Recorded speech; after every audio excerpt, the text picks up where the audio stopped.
S'ils l'ont fait, pourquoi pas vous?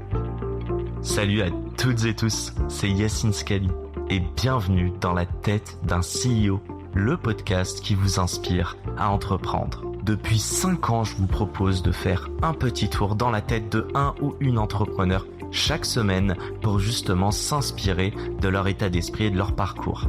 Mon objectif, il est hyper simple, c'est voir un maximum de personnes se lancer, entreprendre et miser sur elles.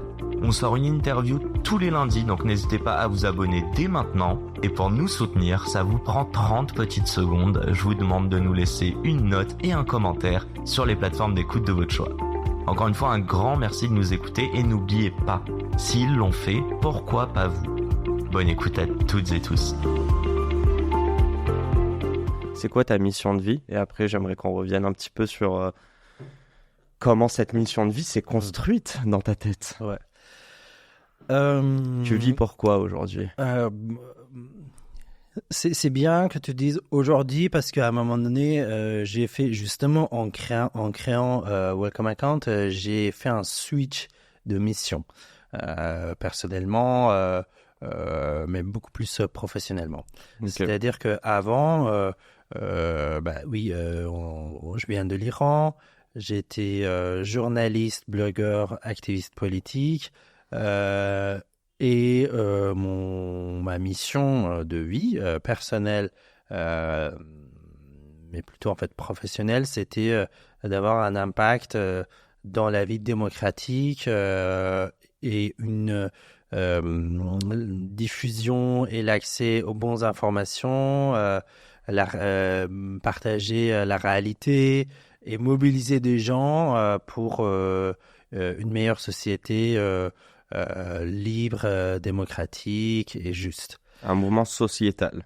Sociétal et politique. Et politique. Donc c'est pour ça que justement je suis devenu journaliste, blogueur et d'abord blogueur, podcasteur parce que c'était, je vous ai dit à quel âge j'ai, c'était vraiment l'émergence de Blogosphère. Fin des années 90, début des années 2000, des podcasts. J'ai créé mon premier podcast en 2003. Incroyable. Ça existait le mot podcast à l'époque? On appelait ça de la radio online.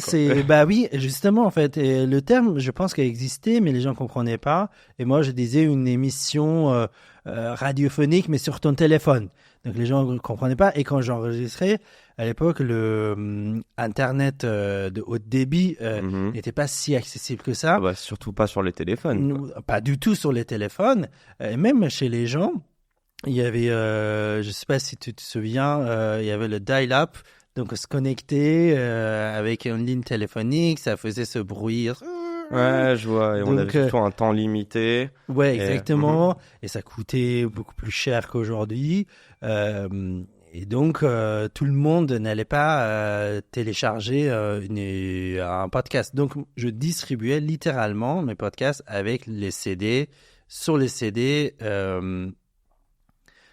et sur les clés USB. Okay. Donc, c'était... Roots. Oui, exactement. Pour te dire que oui, j'étais toujours geek aussi, de un peu coder mon propre blog.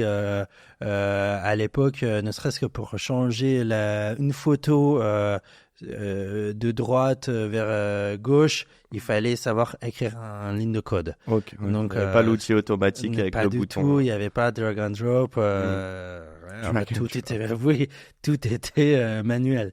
Donc je peux pas dire que je suis un codeur, mais je sais lire, je sais un peu parfois quand il y a des bugs écrire quelques phrases lignes de code. Et cette mission, elle a évolué, tu dirais, quand tu es arrivé à Paris? Donc, pourquoi? Parce qu'en fait, je voyais que Internet, c'est un espace nouvel, espace libre et accessible pour les gens, pour raconter les histoires, pour propager la réalité, pour mobiliser, en fait, les gens.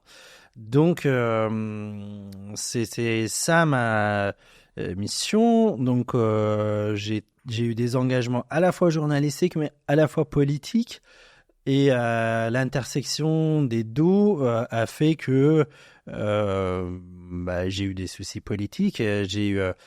J'ai réussi avec mes camarades, évidemment, mobiliser des millions de personnes, plutôt en fait des jeunes, en 2008-2009, pendant l'élection présidentielle face au président sortant ultra-conservateur populiste, Ahmadinejad, et surtout mobiliser les gens par Internet, mais dans la rue.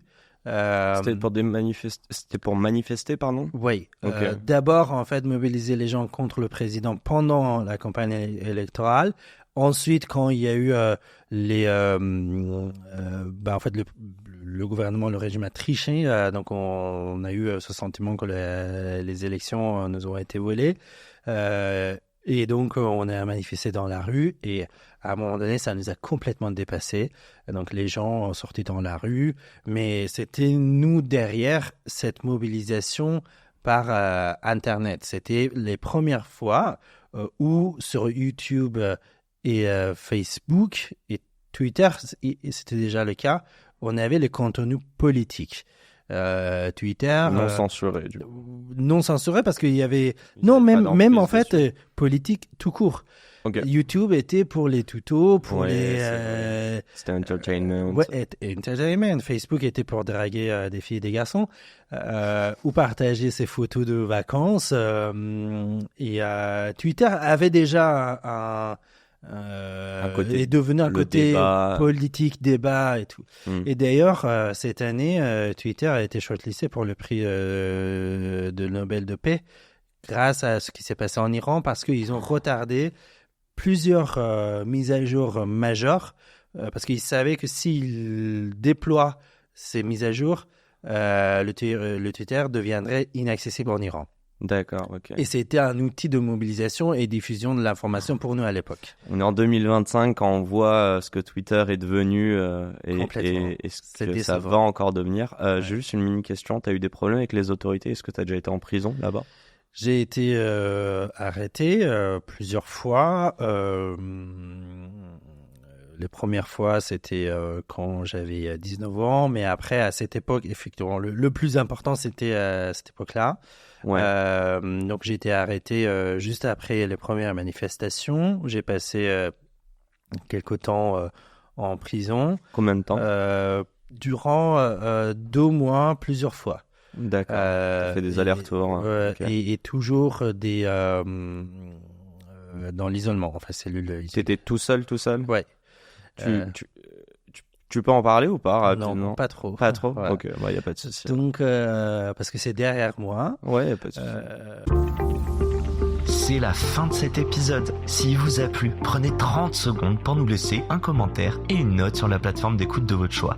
On a encore des dizaines d'épisodes en stock, donc je vous laisse fouiller. Et d'ici là, n'oubliez pas, s'ils l'ont fait, pourquoi pas vous? Encore une fois, un grand merci de nous avoir écoutés et à très vite pour un nouvel épisode. Ciao.